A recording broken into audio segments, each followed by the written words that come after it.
बच्चों, आज मैं आपके लिए एक और सैंपल पेपर लेकर आया हूं जिससे आपकी तैयारी और भी अच्छी होने वाली है।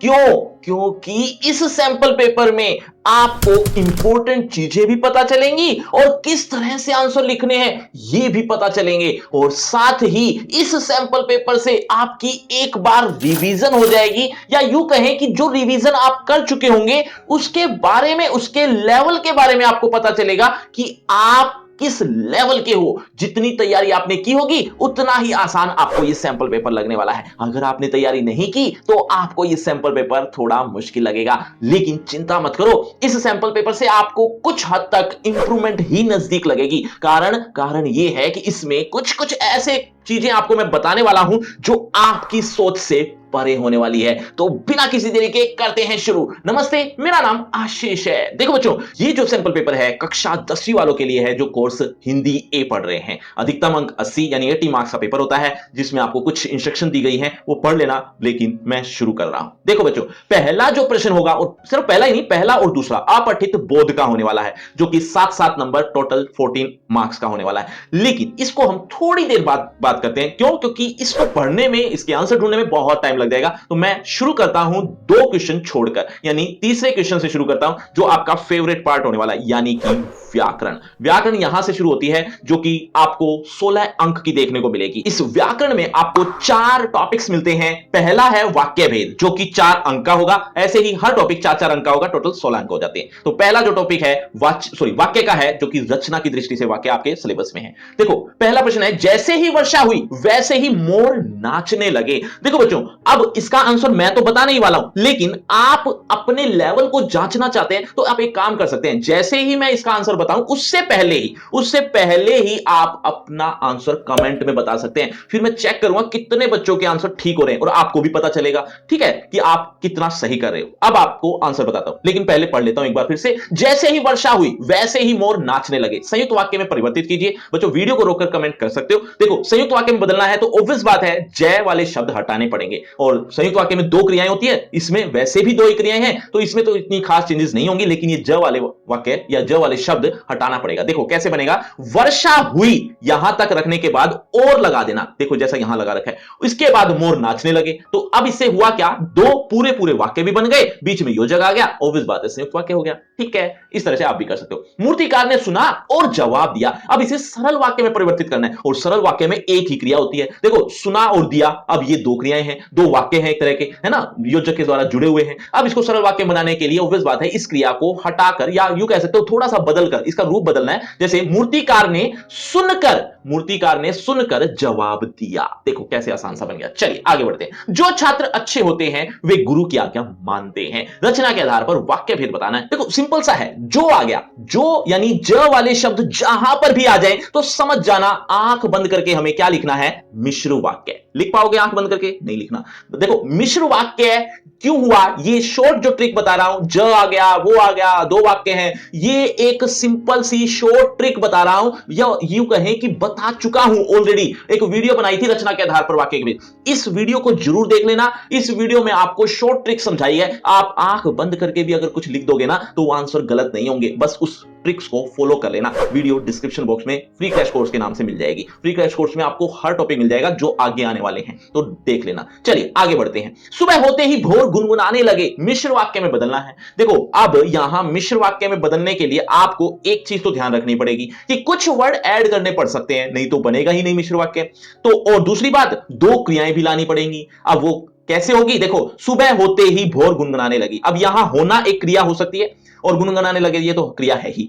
चलिए अब बढ़ते हैं कुछ शब्द ऐड करने पर। देखो जैसे ही सुबह होती, या जैसे ही सुबह हुई, ऐसे भी लिख सकते हो, या फिर जब सुबह हुई तो भोर गुनगुनाने लगे। अब जब आ गया, जय वाले शब्द आ गए, मिश्र वाक्य अपने आप हो गया। 2 क्रियाएं हो गई, ये भी मिश्र वाक्य की पहचान है। इसके अलावा एक वाक्य अधूरा है, ये भी पहचान हो गई। अब ये अधूरा है, ये तो आप वीडियो देख चुके होगे तभी समझ में आएगा। देखो, नवाब साहब के खीरे की फांकों को देखा, सॉरी, नवाब साहब के खीरे की फांकों को देखा और फांकों को खिड़की से बाहर दिया, सॉरी बाहर फेंक दिया। ये शायद वाक्य कुछ गड़बड़ में है, शब्द कुछ आगे पीछे कर दिए। चलिए, रचना के आधार पर वाक्य भेद बताना है, वाक्य चाहे कैसा हो, हमें वाक्य भेद बताना है। सिंपल सा है। देखो, यहां पर एक वाक्य तो ये है और योजक है, दूसरा वाक्य पूरा यहां पर है, पूरे पूरे अर्थ दे रहे हैं, ऑब्वियस बात है ना। तो कौन सा भेद हुआ? संयुक्त वाक्य है। चलिए, अब वाच्य के बारे में बात करते हैं। देखो, वाच्य बहुत इजी ट्रिक से 4 स्टेप बताए हैं मैंने, 4 स्टेप फॉलो कर लेना, आपको आसानी से आ जाएंगे। वो 4 स्टेप वीडियो में मिल जाएंगे। देखो, वे कबीर के आदर्शों पर चलते थे, वाच्य का प्रकार बताना है। देखो, अब इसमें पहला स्टेप यही था, कर्ता छाटना है। कर्ता छाटो, वे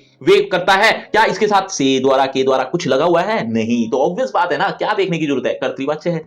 चलिए, सीता ने पुस्तक पढ़ी, इसे कर्मवाच्य में बदलना है। अब सीता करता है, कर्ता के साथ से द्वारा या के द्वारा लगाना है। इन तीनों में से कोई भी एक लगा देना, आप बहुत अच्छा कर सकते हो। देखो, सीता के द्वारा पुस्तक पढ़ी गई, ये यहां लिख दिया गया है। कितना सिंपल सा था। गर्मियों में लोगों से खूब नहाया जाता है, वाच्य का प्रकार बताना है। अब देखो कितना आसान है, वाच्य का प्रकार बताना और ज्यादा आसान हो जाता है। क्यों? क्योंकि हमें सबसे पहले कर्ता छाटना होता है। कर्ता छाटने के लिए क्रिया देखनी होती है। क्रिया है नहाना। अब ये नहा कौन रहा है? लोग, लोगों से। अब कर्ता के साथ से आ गया ना। अब ध्यान रखो, से द्वारा या के द्वारा, इन तीनों में से एक चीज भी मिल गई तो समझ जाना, या तो ये कर्मवाच्य होगा या भाववाच्य होगा। अब इन दोनों में से कैसे पता चले कि ये कर्मवाच्य है या भाववाच्य है? ये आपको पता चलेगा इस क्रिया से। अगर ये क्रिया सकर्मक है तो कर्मवाच्य है, और अगर ये क्रिया अकर्मक है तो ये भाववाच्य है। अब ये सकर्मक और अकर्मक भी तो पहचानना पड़ेगा, तो उसके लिए क्रिया छाटनी है। क्रिया के आगे क्या लगाना है? क्या नहाया जाता है? उत्तर नहीं मिला, और जब उत्तर ना मिले तो ये अकर्मक क्रिया है, और अकर्मक क्रिया इंडिकेट करती है कि ये भाववाच्य है। लेकिन बच्चों, यहां एक बात और ध्यान देनी है कि अगर ये क्रिया सकर्मक क्रिया होती तो यहां कर्मवाच्य होता।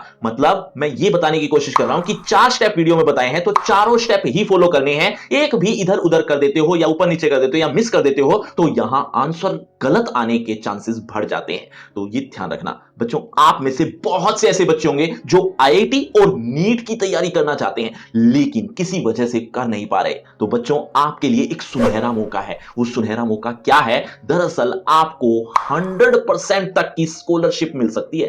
किस चीज के लिए? इसकी प्रिपरेशन के लिए। एक तो आईआईटी और एक नीट। बच्चों, ये कोई छोटी बात है क्या? जो आप पढ़ाई करना चाह रहे हैं उसके लिए आपको 100% तक की स्कॉलरशिप मिल रही हो, मतलब आपका कितना पैसा बच सकता है। उसके लिए करना क्या है? आपको कुछ नहीं करना। आप सोच रहे होंगे कि मैं आपसे कुछ पैसा मांगूंगा या पैसा कुछ चार्ज करने के लिए कहूंगा, ऐसा कुछ नहीं है बच्चों। आपके लिए एक खुशखबरी लेकर आया हूं, मोस्ट नाम से, मतलब एक मोशन ओपन स्कॉलरशिप टेस्ट आ गया है जो कि बिल्कुल फ्री है। इस टेस्ट को जरूर दे देना। मतलब एक स्कॉलरशिप टेस्ट है, अगर आप टेस्ट में अच्छा करते हैं तो आपको बहुत अच्छा इनाम मिलने वाला है, और वो इनाम है 100% तक की स्कॉलरशिप। इसके लिए आपको सिर्फ 3 स्टेप करने हैं। सबसे पहले रजिस्टर करना है अपने आप को, उसके बाद एक टेस्ट देना है, उसके बाद तो पल्ले पल्ले। और ये लगभग हर क्लास वालों के लिए है, तो आप भी इसमें रजिस्टर करें और अपने दोस्तों को भी बताएं।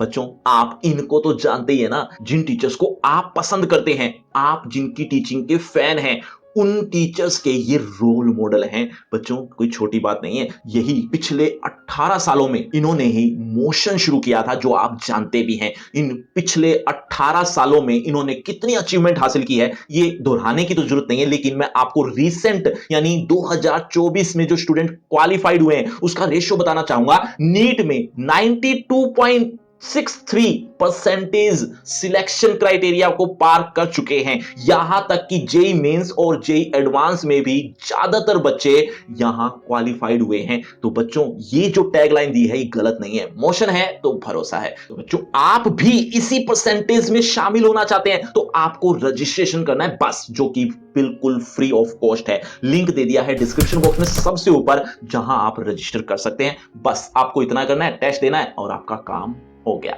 अब आगे यानी टॉपिक पर बढ़ते हैं। देखो, लड़की खेल नहीं सकी, इसे भाववाच्य में बदलना है। देखो, आसान तरीका है क्या कि कर्ता छाटना है, उसके साथ से या द्वारा लगाना है। लड़की से खेला नहीं जा सका, इस तरह से आप बना सकते हो आसानी से, मतलब से या द्वारा लगाओ, बाकी वाक्य अपने आप ही बन जाएगा। रामदयाल ने संगति के लिए उत्साह नहीं दिखाया, प्रस्तुत वाक्य को कर्मवाच्य में बदलना है। देखो, रामदयाल ने, अब सबसे पहले आपको कर्ता छाटना है, जो कि ऑलरेडी आप छाट चुके हो। अब छाटने के बाद से या द्वारा, जो पहले ही बता चुका हूं, वो लगाना है और वाक्य बनेगा रामदयाल से, या द्वारा भी लगा सकते हो, तो के द्वारा लगा दिया तो भी गलत नहीं है, एक ही बात है। रामदयाल के द्वारा संगति के लिए उत्साह नहीं दिखाया गया, बस हो गया काम।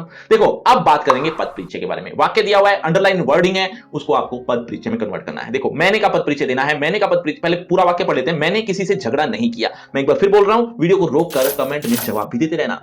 मैंने किसी से झगड़ा नहीं किया। मैंने का पद परिचय देना है। मैंने एक पुरुषवाचक सर्वनाम है, जो कि मैं आपको एक ट्रिक के माध्यम से समझा चुका हूं। क्या कि सबसे पहले संज्ञा, सर्वनाम, विशेषण, क्रिया और अव्यय, इन 5 में से पहले छांट लो, बाकी काम अपने आप हो जाएगा। मतलब पुरुषवाचक सर्वनाम आपने छांट लिया, अब क्या करना है, अब तो सिर्फ वचन की ओर देखना है। यानी वचन देख लिया, लिंग देख लिया, कारक देख लिया, इस तरह की चीजें। वचन है एक वचन, क्योंकि एक है वो। कर्ता कारक है, जो कि छांटना बहुत आसान है। और ये कर्ता कारक किसका है, क्रिया का करता है। अगर आप लिंग लिखना चाहो तो लिंग भी लिख सकते हो। मतलब ऐसा कोई जरूरी नहीं है कि जहां जो चीजें मैंने यहां लिखी है वही सेम एज इट इज आप भी लिख कर आओ। आप इस को हटाकर या इसमें एक दो चीजें लगाकर ऐड भी कर सकते हो। यानी कुछ चीजें जैसे कि लिंग नहीं लिखा मैंने, यहां पर लिंग लिख देना, या फिर कुछ और भी आपको समझ में आता है लेकिन व्याकरण की दृष्टि से, और कुछ नहीं, व्याकरण की दृष्टि से कुछ भी लिख सकते हो यहां पर। आप वे स्त्रियां संस्कृत नहीं बोलती। देखो बहुत आसान है, वे का पद परिचय देना है, लेकिन सबसे पहले संज्ञा, सर्वनाम, विशेषण, क्रिया या अव्यय, इन 5 में से छांटना ही पड़ेगा, कोई इलाज तो है नहीं। तो छांटो। अब देखो वे किसके लिए आया है, स्त्रियां के लिए आया है, तो वे स्त्रियां, स्त्रियों के लिए ही वे यूज हो रहा है, तो इसीलिए ये सर्वनाम नहीं है, विशेषण बन जाता है, क्योंकि यहां संज्ञा की विशेषता बताई जा रही है। तो क्या बनेगा, सार्वनामिक विशेषण, तो पहला पॉइंट आ गया। लिंग लिखना हो तो स्त्रीलिंग आ गया, क्योंकि यहां पर स्त्रियां हैं ही।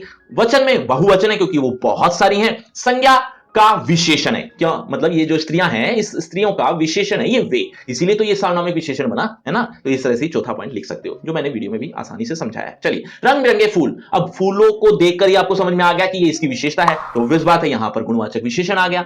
ठीक है, इसके बाद बहुवचन लिख सकते हो, पुल्लिंग लिख सकते हो। बहुत आसान था ये, तो ज्यादा मुश्किल भी नहीं लगी होगी आपको। अब बात करते हैं कि क्या हम पहचान पाएंगे विशेषण, लिंग, वचन, क्या हम पहचान सकते हैं आसानी से। अगर आपको लग रहा है कि ये तो बहुत मुश्किल हो रहा है, तो पहले आप संज्ञा, सर्वनाम, विशेषण, क्रिया और अव्यय, इन 5 पर वीडियो देख लीजिए, फिर आपको ये बहुत आसान लगेंगे। और इन वीडियोस को देखना है तो आपको फ्री क्रैश कोर्स पे जाना होगा, आपको बहुत आसानी से मिल जाएंगे। चलिए, मंजू ऊपर आ रही है, मंजू ऊपर आ रही में ऊपर शब्द का पद परिचय देना है। अब यहां आने की विशेषता बताई जा रही है, लेकिन आना तो क्रिया है, और क्रिया की विशेषता बताने वाले क्रिया विशेषण, तो ये क्रिया विशेषण है, लेकिन क्रिया विशेषण का भी भेद अगर पता हो तो वो भी लिख सकते हो। अगर नहीं पता तो आप क्रिया विशेषण लिख दीजिए, नंबर मिल जाएंगे। देखो क्रिया विशेषण का भेद पता हो तो और भी बेस्ट है। देखो ये स्थानवाचक क्रिया विशेषण है। क्रिया विशेषण के जो भेद है ना, बहुत आसान है, ऐसा मत सोचना इसको भी याद करना पड़ेगा, बहुत आसान है। देखो स्थान के बारे में बात की जा रही है, कहां पर, कहां पर, ऊपर, ऊपर एक स्थान है, तो ये स्थानवाचक क्रिया विशेषण हो गई। इसके बाद अव्यय में जब अव्यय लिखते हैं ना, तो लिंग, वचन, कारक ये नहीं लिखने होते या होते ही नहीं है। तो अब बस इतना ही लिख लिया कि विशेष्य क्रिया है, जो मतलब जिसकी विशेषता बताई जा रही है उसका जो विशेष्य है वो क्रिया है। ये बस एक पॉइंट और ऐड कर दिया बस। परिश्रम ही सफलता का मूल मंत्र है। परिश्रम का पद परिचय देना है, बहुत आसान। भाववाचक संज्ञा है, क्योंकि ये किसी के भाव के बारे में वर्णन है, मतलब किसी को, ये ऐसी चीज नहीं है जो बाहरी रूप से दिख रही है। परिश्रम तो आंतरिक होती है, बाहरी रूप से नजर नहीं आती। उसकी जो मेहनत होती है वो आंतरिक रूप से दिखती है। आप सोच रहे होंगे कि वो तो जो मेहनत कर रहा है वो तो दिख रहा है, लेकिन वो आपको मजदूर दिख रहा होगा, या कोई इंसान दिख रहा होगा, कोई लेडी दिख रही होगी जो मेहनत कर रही है, लेकिन उसकी जो मेहनत है वो तो उसकी आंतरिक है।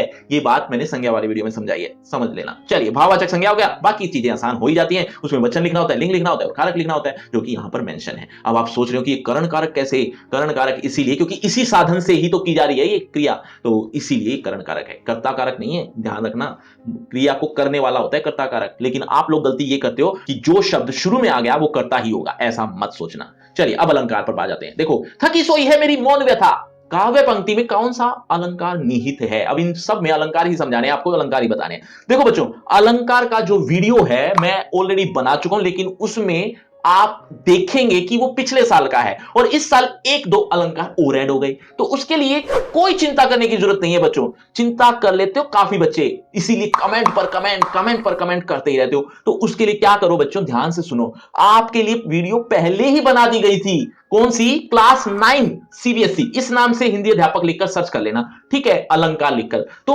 आपको क्या मिलेगा, आपको वो अलंकार भी मिल जाएंगे जो आपके सिलेबस में है, लेकिन 10th वाली वीडियो में ऐड नहीं है, क्योंकि पिछली बार ऐड नहीं थी इसीलिए नहीं बनाई थी, लेकिन आपको मिल जाएंगे वो दोनों, जरूर पढ़ लेना। चलिए अब बात करते हैं कि इसके आंसर की। आंसर आपको भी कमेंट करना है, ये भी मत भूलना। देखो, थकी सोई है मेरी मौन व्यथा में व्यथा एक प्राकृतिक चीज है, और व्यथा सो रही है। अब प्राकृतिक चीज इंसान के क्रियाकलाप करने लग जाए तो obvious बात है मानवीकरण अलंकार होगा, है ना। चलिए, सोहत ओढ़े पीत पटु श्याम सलोने गात मनो नीलमणि सैल पर आत प्रयोग प्रभात। मनो, ध्यान से देखो, मनो, मनो शब्द जहां पर भी आ जाए आंख बंद करके लिख देना उत्प्रेक्षा अलंकार। ध्यान रखना, आंख बंद ना करना। आभा फागुन की तन, पंक्ति में कौन सा अलंकार? आभा फागुन की तन सट नहीं रही, आपके ही सिलेबस की है। देखो प्राकृतिक चीजें हैं और वो शरीर में समा नहीं रही है, का मतलब क्या है? ऑब्वियस बात है, वो मानवीय कर्ण अलंकार है। चलिए, मुख बाल रवि सम, लाल होकर ज्वाला सा बोधित हुआ, सा और सम आ जाए तो समझ जाना उपमा अलंकार है। हनुमान की पूंछ में लग न पाई आग, सगरी लंका जरी गई, गए निशाचर भाग। अब इस दो लाइन को पढ़ते ही दिमाग में आ जाता है क्या किया, तो इष्योक्ति अलंकार है। बहुत आसान था ये तो। चलिए अब आ जाते हैं एक पठित गद्यांश की तरफ। पठित गद्यांश को, पूरा पैराग्राफ को तो नहीं पढ़ेंगे, मतलब एक पैराग्राफ के नीचे कुछ एमसीक्यू है, 5 एमसीक्यू है, उनके आंसर देने हैं। पूरा पैराग्राफ को पढ़ने की जरूरत नहीं है, बस आप इतना कमेंट कर दो कि कौन से चैप्टर से आया हुआ है। पहली लाइन पढ़कर समझ में आ गया तो इसका मतलब आपने सिलेबस को कुछ हद तक तो किया ही है। चलिए जरूर कमेंट करना कौन से चैप्टर से है। पहले प्रश्न को देखते हैं। लेखक के अनुसार बाल गोविंद भगत साधु क्यों थे? क्योंकि वे साधु की तरह दिखते थे, क्या ये वजह है? क्योंकि वे मोह माया से दूर थे, क्या ये वजह है? क्योंकि वे सच्चे साधुओं की तरह आचार विचार रखते थे, क्या ये वजह है? या फिर क्योंकि वे किसी से लड़ते नहीं थे? जल्दी से कमेंट करो। आंसर मैं बताता हूं, आंसर आएगा 3, यानी कि क्योंकि वे सच्चे साधुओं की तरह आचार विचार रखते थे। बाकी आंसर गलत है। बाल गोविंद भगत का कौन सा कार्य व्यवहार लोगों के आश्चर्य का विषय था? जीवन के सिद्धांतों और आदर्शों का गहराई से अपने आचरण में पालन करना, गीत गाते रहना, किसी से झगड़ा न करना, अपना काम स्वयं करना। जल्दी से जवाब दीजिए। आंसर आएगा जीवन के सिद्धांतों और आदर्शों का गहराई से अपने आचरण में पालन करना। यह सबसे बड़ा आश्चर्य का विषय था। चलिए बच्चों, बाल गोविंद भगत के खेत में जो कुछ पैदा होता उसे वे सर्वप्रथम किसे भेंट कर देते थे? गरीबों में, घर में, मंदिरों में या कबीरपंथी मठ में? आसान सा है। ऑप्शन नंबर 4 सही आएगा। वह गृहस्थ थे लेकिन उनकी सब चीज साहब की थी। यहां साहब से क्या आशय है? गुरु, मुखिया, कबीर, भगवान। ये भी आसान है, इसमें कबीर आएगा। चलिए, कथन ए को ध्यान से पढ़ना। ये इस तरह के क्वेश्चंस आते हैं, इसकी थोड़ी प्रैक्टिस कर लो जल्दी से। बाल गोविंद भगत कबीर के ही आदर्शों पर चलते थे। ये तो ए हो गया। आर देखो, यानी रीजन, वे कबीर की विचारधारा से प्रभावित थे। क्या यही रीजन है? अगर ऐसा है तो ऑप्शन आपको मिल जाएगा, लेकिन क्या इनमें से एक गलत है, दूसरा सही हो तो उसके लिए भी आपको ऑप्शन मिलेगा। लेकिन ध्यान से पढ़ो, इसका जो आंसर आएगा ना वो यहां पर है, यानी ये दोनों सही हैं और ये आर ए की सही व्याख्या करता है। चलिए, गद्य पाठों के आधार पर निम्नलिखित 4 प्रश्नों में से किन्हीं 3 प्रश्नों के उत्तर देने हैं। मतलब आपको कुछ प्रश्न दिए गए हैं, उनमें से हैं तो वो 4 लेकिन करने 3 ही हैं, लेकिन 2-2 अंक के हैं, तो उसके हिसाब से ही आपको लिखना है। अब आप सोच रहे हो कि मैं यहां लिख लिख कर समझाऊंगा, तो ये काम तो मैं नहीं करने वाला, लेकिन आपको हिंट दे रहा हूं कि इसका आंसर क्या आएगा। तो आप भी अपने मन में सोचना कि हम सही सोच रहे थे या नहीं। देखो पहला प्रश्न देखते हैं। हम अनेक बार संस्कृति और सभ्यता के खतरे में होने की बात सुनते हैं। लेखक ने कौन कौन से खतरों का वर्णन किया है संस्कृति पाठ के आधार पर? देखो, संस्कृति और सभ्यता के बारे में ना जाने हमने कितना कुछ सुना है, और उसके साथ होने वाले खतरे ये भी हम सुनते रहते हैं। ये तब होता है जब लोग अपने आप ही, यानी अपनी कैटेगरी के लिए कुछ संस्कृति को अपना मान बैठते हैं। ये तो हमारी संस्कृति है, ये तो हमारी सभ्यता है, तुम क्यों फॉलो करो, ये हमारी है, ये मेरी है, वगैरह वगैरह। इस तरह ये खतरा ही है एक तरह का। संस्कृति बिना स्वार्थ के सबके लिए होती है, ना कि किसी एक पर्टिकुलर व्यक्ति के लिए या कैटेगरी के लिए। ये दिख। चलिए आगे बढ़ते हैं। यदि हालदार साहब को कैप्टन की मृत्यु के पश्चात मूर्ति पर चश्मा लगा नहीं मिलता तो उनके मन में किस प्रकार का भाव आता? इस पाठ के अनुसार जवाब देना है। देखो, यहां आपके खुद के विचार लिखने हैं, तो ऐसा कोई जरूरी नहीं है कि मैं जो बोल रहा हूं, मैं जो सोच रहा हूं वही आपको भी लिखना है। आप कुछ भी लिखोगे तो सही ही होगा, या कुछ नंबर तो देकर ही जाएगा, तो लिखना जरूर। लेकिन एक बात ध्यान रखना, नेगेटिव मत लिखना, पॉजिटिव ही लिखना है कि उनके मन में क्या आता। अब उनके मन में जो आता वो तो नेगेटिव आता, वो तो लिखना ही पड़ेगा, लेकिन आप उसको बुरा भला नहीं कह सकते। ठीक है, बस इतना ध्यान रखना। देखो, अब हालदार साहब के मन में जो आता जब चश्मा ना लगा होता, तो ऐसी स्थिति में वो क्या सोचते कि यहां के जितने भी लोग हैं, मतलब कस्बे में रहने वाले जितने भी लोग हैं, क्या एक के मन में भी देशभक्ति की भावना नहीं है? तो ऐसा सोचकर वो थोड़ा और दुखी हो जाते। बस इस तरह से आप थोड़ा विस्तार करके 2 नंबर में लिख सकते हो। चलिए, मैं तो आपको बस शॉर्ट में हिंट दे रहा हूं। लेखक और नवाब साहब नई कहानी के लेखक किस प्रकार लगे? देखो, उनको तो बड़े दिलचस्प लगे कि ऐसे ही लेखक ऐसी कहानी लिख सकते हैं जिसमें ना तो विचार हो, घटना हो, ना ही कोई और पात्र हो। तो लेखक तो ऐसे लेखकों को ढूंढ ही रहा था, तो वो मिल जाते हैं तो उन्हें तो बड़ा अच्छा लगा, बड़े दिलचस्प इंसान लगे। बिस्मिल्लाह, हालांकि ये सच्चाई नहीं थी कि ऐसी कहानी भी बन सकती है कि जहां पात्र, घटना या कोई भी विचार ना हो। बिस्मिल्लाह खां के जीवन में संगीत को समृद्ध करने वाले व्यक्तियों व घटनाओं का उल्लेख करें। देखो, उनके संगीत में कई लोग शामिल थे। 2 मामा थे, रसूलन बाई बतुलन बाई थी, यहां तक कि एक हलवाइन भी थी जो कचौड़ी को डालती थी खोलते हुए घी में, और वहीं पर ही छन की आवाज आ जाती थी, उसी में उनको सारे आरो अवरो दिख जाते थे, मतलब संगीत मिल जाता था। तो ऐसे कई लोग थे और घटनाएं, जो एक तो अभी मैंने बताई थी, और रसूलन बाई बतुलन बाई वाला भी बता सकते हो कि वो रास्ते से जाते थे और दो बहनें वो गाती थी और वो उन्हें बड़ा अच्छा लगता, तो वो उसी रास्ते से जाते, तो ये घटना भी आप बता सकते हो। अब 9वां प्रश्न, पठित पद्यांश। अब काव्यांश आएगा, एक पद्यांश आएगा जो कि आपका पढ़ा हुआ है, चैप्टर का नाम आप बता देना, पहली लाइन को पढ़कर ही समझ में आ गया होगा। चलिए अब बढ़ते हैं पहले प्रश्न की तरफ, इसमें भी कुछ 5 एमसीक्यू देखने को मिलेंगे। देखो, हमारे हरी हारिल की लकड़ी, पंक्ति में हारिल की लकड़ी किसे कहा है? हारिल की लकड़ी जो पंजों में दबाए रखते हैं, कौन? गोपियां। किसको दबाए रखती हैं? वही इसका आंसर है, गोपियां, श्री कृष्ण, उद्धव, या इनमें से कोई नहीं, यहां पर श्री कृष्ण आएंगे। चलिए बच्चों अगले प्रश्न की तरफ। तिन्हि ले सौंपो पंक्ति में किसकी ओर संकेत किया गया है? तिन्हि ले सौंपो का अर्थ है उन्हें ही सौंप दो। किसे सौंप दो वो तो आप समझ ही गए होंगे, वो इसका आंसर आ जाएगा। देखो, जिनका मन चक्री के समान चंचल है, जिनका मन स्थिर है, जो योग का संदेश देते हैं, या इनमें से कोई नहीं, इसका सही आंसर आएगा ए। चलिए अब ए और आर वाली, मतलब कुछ कथन है उसको ध्यान से पढ़ना। गोपियां योग की शिक्षा नहीं लेना चाहती, इसका रीजन है गोपियों के हृदय में श्री कृष्ण बसे हुए थे। क्या इनमें आपको कुछ सच्चाई दिखी या झूठ लगा? उसके अनुसार यहां पर आंसर एक बार जल्दी से कमेंट कर दो, फिर मैं इसका आंसर बताता हूं। देखो बच्चों, ये दोनों ही स्थिति सही है, यानी ये दोनों ही कथन सही हैं, इसीलिए ये तीसरा कथन सही आएगा। चलिए आगे बढ़ते हैं। योग का नाम सुनते ही गोपियों को कैसा लगता था? अगर कविता पढ़ी है तो इसका आंसर आसानी से दे सकते हो। जैसे श्री कृष्ण उनके पास आ गए हो, जैसे पैरों में कांटा चुभ गया हो, जैसे उनके मुंह में कड़वी ककड़ी चली गई हो, जैसे कानों में मधुर रस खुल गया हो। जल्दी से जवाब दे दो, मैं बताता हूं इसका तीसरा आंसर सही आएगा। कड़वी ककड़ी के समान लगता था उन्हें। देखी सुनी न करी पंक्ति में गोपियां क्या कहना चाहती हैं? ध्यान से सोच समझ के जवाब देना इसका कमेंट में। देखो पहले तो पढ़ लो अच्छे से। गोपियों ने उद्धव के बारे में न तो कभी सुना और न ही उसे देखा। दूसरा देखो, गोपियों ने योग के बारे में कभी नहीं सुना है, गोपियां ने योग के बारे में कभी व्यवहार नहीं किया है, गोपियों को उद्धव से योग की शिक्षा लेनी है। ये चारों कथन को ध्यान से पढ़ो। क्यों पढ़ने के लिए कह रहा हूं? क्योंकि ऑप्शंस तो नीचे हैं कि इनमें से कितने सही हैं और कितने गलत हैं, ये आपको जवाब देना है। वीडियो को रोक जरूर लेना क्योंकि थोड़ा टाइम लग सकता है। चलो मैं आपको आंसर बताता हूं। इसमें जो दूसरा कथन और तीसरा कथन है वही सही है, बाकी दोनों गलत हैं, यानी पहला और चौथा गलत आ जाएगा। चलिए आगे बढ़ते हैं। कविताओं के आधार पर निम्नलिखित 4 प्रश्नों के, अब जैसे गद्य खंड के प्रश्न आए थे वैसे ही काव्य खंड के कुछ प्रश्न हैं, उतने ही हैं जितने आपको मैंने पहले बताए थे। अंक भी वही हैं, 2-2 अंक के। 4 प्रश्न है, 3 करने हैं। उत्साह कविता के आधार पर बादलों का दूसरा पक्ष बताइए। देखो, उत्साह कविता के आधार पर दूसरा पक्ष क्या है? पहला पक्ष क्या है कि जब बादल बरसते हैं तो जीवन दान दे जाते हैं, यानी लोगों को नया जीवन मिल जाता है। खास तौर पे किसानों की फसल अच्छी हो जाती है, किसानों का जीवन तो संवरता ही है, लेकिन जो फसल उनको मिलती है उससे लोग उसका सेवन करते हैं, उन फसलों का, तो उनको भी एक जीवन मिलता है। तो ये एक पक्ष है। दूसरा पक्ष, अब जब वो गरजते हैं तो वो क्रांति का भी प्रतीक है, क्योंकि उनकी गर्जना डर का भी प्रतीक है। ये भी ध्यान रखना, मतलब डर भी शामिल है उस चीज में। राम लक्ष्मण परशुराम संवाद के आधार पर मातु पिता ही जनई सोच बस करसी महिष किशोर पंक्ति का आशय बताना। देखो कितना आसान सा है, अगर आपने कविता पढ़ी है इसका अर्थ ही बताना है बस, कि माता पिता सोच में हो जाएंगे, चिंता करेंगे।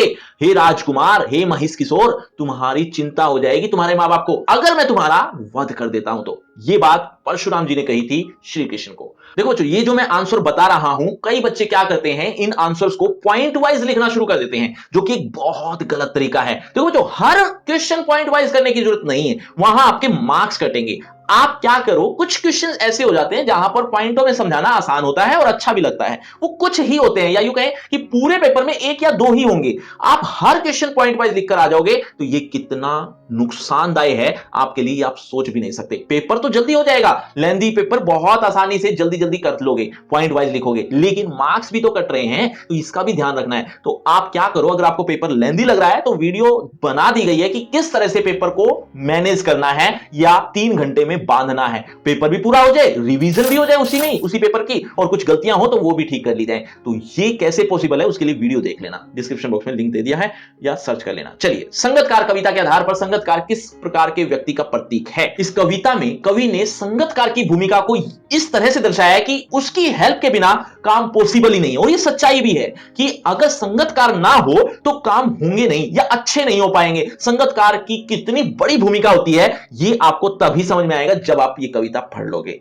वही आपको यहां पर लिखना है। आत्मकथ्य कविता में कवि अंत में किस निष्कर्ष पर पहुंचते और क्यों? निष्कर्ष उनका एक ही है कि वो आत्मकथा नहीं लिखना चाहते। वो क्यों नहीं लिखना चाहते? उनके जीवन में बहुत बड़ी बड़ी कथाएं नहीं है, बहुत अच्छा कुछ बताने के लिए नहीं है, जीवन दुख से भरा हुआ है। ये सब रीजंस आप यहां इस प्रश्न में लिख सकते हो। चलिए, पाठ्य पुस्तक के आधार पर, सॉरी पूरक पाठ्य पुस्तक यानी जो दूसरी बुक है आपकी कृतिका की, उसके आधार पर कुछ क्वेश्चंस हैं और ये क्वेश्चन 4-4 अंक के हैं और 2 करने हैं आपको। मिलेंगे शायद आपको 3, देख लेते हैं। हाँ, निम्नलिखित 3 प्रश्नों में से कोई 2 करने हैं। देखो आप थोड़ा एक्स्ट्रा लिख देना, 50-60 शब्दों में लिखना है। मनुष्य अंधाधुंध वृक्षों की कटाई और नदियों का जल को दूषित कर रहा है, पहाड़ों को पर्यटन स्थल बनाकर प्रदूषण फैला रहा है, मनुष्य अपनी सुख सुविधाओं के लिए प्रकृति को अत्यधिक नुकसान पहुंचा रहा है, इसे रोकने में आपकी क्या भूमिका होनी चाहिए? देखो बच्चों, आपकी भूमिका पूछ ली, आपके विचार पूछ लिए, तो आप जो लिखोगे नंबर तो मिलने तय हैं, ये तो पक्का है। इस चैप्टर के अकॉर्डिंग बस आपको बताना है कि अंधाधुंध वृक्षों की कटाई करने से कितने नुकसान हो रहे हैं, नदियों के जल को दूषित करने से कितने नुकसान हो रहे हैं। ये तो आपने प्रदूषण वाले एस्से में भी पढ़े होंगे जब आप दूसरी, तीसरी, चौथी, पांचवी कक्षा में थे कभी, उस टाइम से लिखना शुरू हो गए थे ऐसे, मतलब निबंध लिखना शुरू हो गए थे। अब आप सोचोगे दूसरी कक्षा में ऐसे? हाँ बच्चों, आजकल आ गए हैं, पहले आपके टाइम में पता नहीं थे या नहीं, लेकिन आजकल ये संभव है। तो आप कुछ कक्षा पहले से आप प्रदूषण का जो ऐसे लिख रहे थे वो यहां पर बस टेपना है। चलिए, बिल्कुल एज इट इज मत लिखना, बस थोड़ा सा घुमा फिरा के लिख देना। सभी लोग मिलजुल कर रहते हैं तथा प्रकृति के करीब हैं। बच्चे शारीरिक खेल खेलते हैं, अपने परिवार के साथ घुल मिलकर रहते हैं। माता का अंचल पाठ में ग्रामीण परिवेश के चित्रण को दर्शाते हुए पाठ के आधार पर शहरी और ग्रामीण जीवन के अंतर को स्पष्ट करना है। देखो बच्चों, ये प्रश्न एज इट इज आया हुआ है। एज इट इज मतलब जो आपके इंपोर्टेंट क्वेश्चन में मैंने आपको लिंक दे रखा है फ्री क्रैश कोर्स का, उसमें आपको मिल जाएगा। ये एज इट इज क्वेश्चन है और एक्सरसाइज क्वेश्चन में भी ये शामिल है। तो ये शहरी और ग्रामीण के जीवन में अंतर बताना है, जो कि बहुत आसान होगा। भाई शहर के लोग कैसे रहते हैं, गांव के लोग कैसे रहते हैं, आप भी इन दोनों में से किसी में एक में होंगे, तो आपको ज्यादातर बातें तो वैसे ही पता चल गई होंगी। चलिए, पाठ को पढ़ा होगा तो और समझ में आ गई होंगी। हिरोशिमा की घटनाओं के बारे में सुनकर और उनके कुप्रभावों को प्रत्यक्ष देखकर भी विस्फोट का भोक्ता नहीं बन पाया। मैं क्यों लिखता हूं पाठ के आधार पर? लेखक ने अपने आप को हिरोशिमा के विस्फोट का भोक्ता कब और कैसे महसूस किया, यह भी कुछ कुछ वहीं से ही आया, इंपोर्टेंट क्वेश्चन से। मतलब आपको इंपोर्टेंट क्वेश्चन भी रीड आउट करने हैं, उससे भी आपको बहुत हेल्प हो जाएगी। देखो, हिरोशिमा की घटना जो जब लेखक ने देखी तो वो अपने आप को भोक्ता महसूस नहीं कर रहा था, क्योंकि वो अंदर से फीलिंग नहीं ले पा रहा था कि मुझे इस पर कुछ कविता बना देनी चाहिए। लेकिन जब पत्थर पर एक छाया देखी उसने, तो उस समय समझ में आया उसे कि यहां पर एक आदमी खड़ा होगा और रेडियोधर्मी किरणों ने इसको झुलस दिया होगा। तब उसके अंदर जो एक किक आई, वो जो एक झुलसता हुआ शरीर उसके मन में आया, तब वो अपने आप को भोक्ता महसूस कर गया और उसने एक अच्छी सी कविता लिख दी, जो आपकी बुक में लास्ट पेज पर है, कृतिका बुक में। चलिए बच्चों, अब जो आगे हम पढ़ रहे हैं, देख रहे हैं, वो रचनात्मक लेखन है, यानी रिटन पोर्शन आ गया बच्चों। अब रिटन पोर्शन की तो थोड़ी प्रैक्टिस करनी पड़ेगी, उसके बिना तो काम संभव नहीं है। तो ये एक अनुच्छेद लेखन है, वीडियो भी देख लेना और थोड़ी प्रैक्टिस भी कर लेना, काम आसान हो जाएगा। और एक बात और कि सैंपल पेपर 1 तो मैं पहले ही करवा चुका था, सेकंड अब चल रहा है, थर्ड भी चाहते हो तो आप टेलीग्राम पर आ जाओ, टेलीग्राम पर जल्दी से जुड़ जाओ, क्योंकि वहां पर मैं एक और सैंपल विद आंसर भेजने वाला हूं। जल्दी से आ जाओ। चलिए आगे बढ़ते हैं। अगला जो प्रश्न है 13वां। आप सौरभ श्रीवास्तव हैं, आप सेक्टर 35 में रहते हैं। देखो बच्चों, एड्रेस भी दे दिया, ये पत्र लेखन आ रहा है, एड्रेस भी दे दिया, नाम भी बता दिया। आपके क्षेत्र में पुस्तकालय की कोई व्यवस्था नहीं है, दूर जाना पड़ता है, अतः आप अपने क्षेत्र में नया पुस्तकालय स्थापित करने के लिए तो सांसद महोदय को लगभग 100 शब्दों में एक पत्र लिखना है। देखो बच्चों, ये शिकायती पत्र का एक फॉर्मेट है, उसको अप्लाई करना है। शिकायती पत्र, विद्यालय स्तर के पत्र और एक और है सगे संबंधियों का पत्र। ये 3 पत्र के फॉर्मेट समझा दिए हैं, वो जरूर देख लेना ताकि ये आसान लगने शुरू हो जाए। चलिए, आप राहुल शर्मा, यहां पर भी नाम बता दिए, अथवा में आया, करना एक ही था। आपके विद्यालय में वृक्षारोपण कार्यक्रम किया गया। हम सारे इसलिए पढ़ रहे हैं ताकि आपकी प्रैक्टिस हो जाए, क्योंकि यहां ऑप्शन मिल रहे हैं का कोई फायदा नहीं है, जो एग्जाम में ऑप्शन मिलेंगे उसका कुछ फायदा होगा। वृक्षारोपण कार्यक्रम किया गया जिसमें आपकी भी महत्वपूर्ण भूमिका रही। आप अपने छोटे भाई को कार्यक्रम के प्रति अपना अनुभव बताते हुए लगभग 100 शब्दों में आपने वृक्षारोपण किया है, उसके रिगार्डिंग आपको अपने छोटे भाई को पत्र लिखना है कि मैंने क्या क्या अनुभव किया। अब छोटे भाई को लिखना है तो ऑब्वियस बात है सगे संबंधियों का पत्र आएगा, यानी वही फॉर्मेट यूज होगा, वही अप्लाई कर देना। अब आएगा एक बायोडाटा, यानी कि स्ववृत्त लेखन। ये एक टॉपिक है। देखो, आप नेहा वर्मा है, आपने दिल्ली में एमबीए किया है, आपको सीएमजी कंपनी में मार्केट में एग्जीक्यूटिव पद के लिए आवेदन करना है। इसके लिए आप अपना एक संक्षिप्त स्वरित या इंग्लिश में कहें तो बायोडाटा लगभग 80 शब्दों में तैयार करना है। देखो, आसान से तरीका है, बस आपको अपनी क्वालिफिकेशन पे थोड़ा फोकस करना है, जो यहां पर ऑलरेडी लिख दी गई है, बस उसको ढंग से लिख देना, बाकी काम आसान है। आप अजय प्रकाश हैं, अब अथवा में आपको एक ईमेल लेखन लिखना है। आप अजय प्रकाश हैं, आपके घर के आसपास कल कारखानों एवं यातायात का दबाव बढ़ रहा है, यानी बहुत प्रदूषण फैल रहा है, जिससे ध्वनि प्रदूषण की समस्या उत्पन्न हो रही है। रही है। अतः आप नगर योजना अधिकारी को ध्वनि प्रदूषण की समस्या से अवगत कराने के लिए लगभग 80 शब्दों में एक ईमेल लिखना है। ईमेल लिखने के लिए बच्चों का एक आसान सा तरीका तो है, साथ ही कुछ चीजें पत्र लेखन से कम ही हैं। तो पत्र लेखन और ईमेल लेखन लगभग कुछ कुछ वैसा ही है, बस इतना ध्यान रखना फॉर्मेट थोड़ा सा चेंज हो जाता है, बाकी बॉडी लगभग वैसी ही रहती है। आपके बड़े भाई एक संस्कृति नंदिनी ग्रुप चलाते हैं। अब यहां पर विज्ञापन है, देखिए ध्यान से सुनना। वे उसके प्रचार प्रसार के लिए स्थानीय समाचार पत्र में सांस्कृतिक एकता प्रदर्शनी का विज्ञापन देना चाहते हैं। आप उनके लिए 40 शब्दों में एक आकर्षक विज्ञापन तैयार करना है। देखो बच्चों, एक विज्ञापन है जिसमें एक चित्र होगा, कुछ मैटर होगा जो लिखना होता है, और वो मैटर किससे रिलेटेड होगा? ऑब्वियस बात है, टॉपिक से रिलेटेड होगा। तो ये अगर आप इसके भी आंसर चाहते हो तो टेलीग्राम पर आ जाओ, मैं जल्दी से इनके आंसर भी भेज देता हूं, ताकि आप एक प्रैक्टिस हो जाए, शॉर्ट प्रैक्टिस कह सकते हो उसको, वो प्रैक्टिस हो जाएगी, देख लोगे, समझ जाओगे कि किस तरह से इसको अटेम्प्ट करना होता है। अभी यहां पर मैं समझाने लगूंगा तो काफी टाइम लग जाएगा। देखो, मैं आपको बस हिंट दे रहा हूं इस सैंपल पेपर के माध्यम से। शिक्षक दिवस के अवसर पर विज्ञान शिक्षक को भावपूर्ण संदेश लगभग 40 शब्दों में लिखने। देखो बच्चों, शिक्षक दिवस है, विज्ञान शिक्षक को आपको भावपूर्ण संदेश लिखना है। पता नहीं विज्ञान शिक्षक ही क्यों आते हैं हर जगह, अरे हिंदी अध्यापक को भी याद कर लो। तो आपने कोई संदेश लिखा होगा कभी ना कभी, टीचर्स डे पर, है ना, टीचर्स डे आता है तब आपने कोई ना कोई संदेश लिखा होगा। तो जल्दी से जल्दी अब एक और संदेश लिख डालो जो कि 40 शब्दों में होगा, सिंपल सी लैंग्वेज में लिखना होता है। आप कमेंट में भी लिख सकते हो, जल्दी से लिख दो।